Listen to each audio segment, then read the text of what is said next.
Assalamualaikum warahmatullahi wabarakatuh. Selamat pagi, kembali lagi di mini vlognya Dokter Tani. Nah, kita kan sebenarnya udah melalui proses perkecambahan, terus kita juga sudah melewati proses olah lahan. Nah, sekarang kita mau pindah ke step berikutnya, yaitu ke proses penanaman. Nah, di sebelah kirinya dokter ini sudah mulai ya proses penanaman. Sebenarnya proses penanaman itu ada beberapa macam. Ada yang menggunakan mesin, tapi juga ada yang masih menggunakan manual seperti yang di sebelah kiri dokter ini. Nah, untuk ukurannya sendiri, ukuran penanaman sendiri yaitu jaraknya sekitar yang di tempatnya dokter Tani ini 22 kali 22 cm. Nah, untuk idealnya usia tanam padi sendiri ini tuh yaitu sekitar 18 sampai 25 HSS ya. Jadi itu di usia segitu tuh akarnya udah kuat, terus juga daunnya udah seger banget, dan jadi tuh udah siap banget buat ditanam di usia segitu. Nah, ini dia nih hasil pembibitannya dokter Tani kemarin yang sudah dilakukan pembesaran tanam nih. Tuh lihat nih, ini yang di video kemarin itu loh, pas kita pembesaran di lahan itu juga akarnya juga banyak banget, lebat banget dan kuat, dan sudah siap untuk dipindah tanam ke lahan.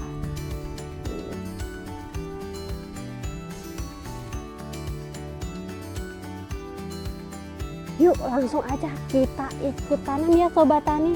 Let's go.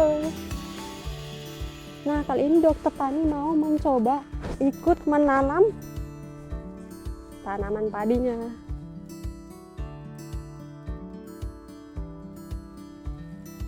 Wih.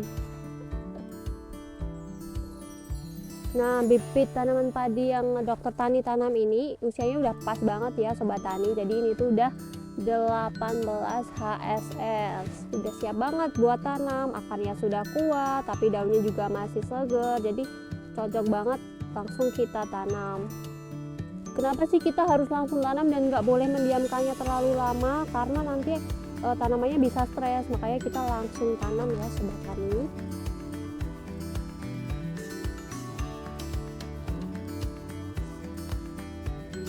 Jarak tanam itu penting banget kalau Sobat Tani mau tanamannya tumbuh optimal, tanamannya tumbuh maksimal. Nah, perlu adanya jarak tanam ini supaya nanti sirkulasi udaranya lancar, terus juga tanaman dokter Tani bisa tumbuh dengan maksimal.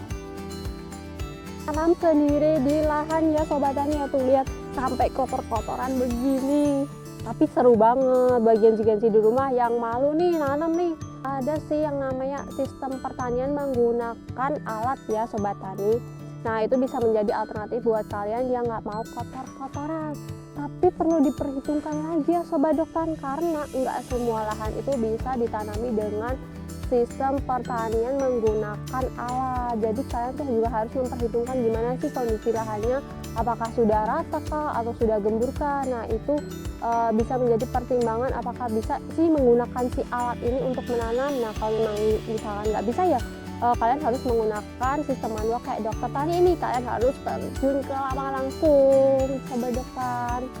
Nah, yuk langsung aja ikutin keseruan. Di sana tuh ada ibu-ibu yang lagi nanam-nanam, coba kita lihat yuk.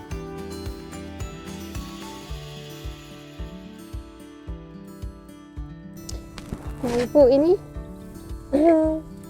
ini kan lahannya dokter Tani ini kan udah pakai organik lama ya Bu. Jadi ini tuh menurut Ibu gampang nggak sih tanam di tempatnya dokter Tani ini? Gampang, ini medianya lebih apa ya, lebih lembut. Oh gitu, lebih gembur juga ya Bu? Lebih gembur. Ya gitu. Biasanya kan kadang lemahnya kayak nggak hancur gitu. Nah, itu tadi keseruan menanam bersama ibu-ibu tandur di lahan ya Sobat Dokter. Kemarin kita udah melewati fase perkecambahan, terus juga udah penanaman, pembesaran di lahan. Nah, terus kemudian kita juga sudah melewati step proses dari olah lahan sampai bisa ditanami seperti yang Sobat Dokter lakuin tadi kan. Nah, besok tuh masih ada fase-fase berikutnya, yaitu fase vegetatif, generatif, dan terus apa sih yang dibutuhkan saat udah melewati fase-fase itu.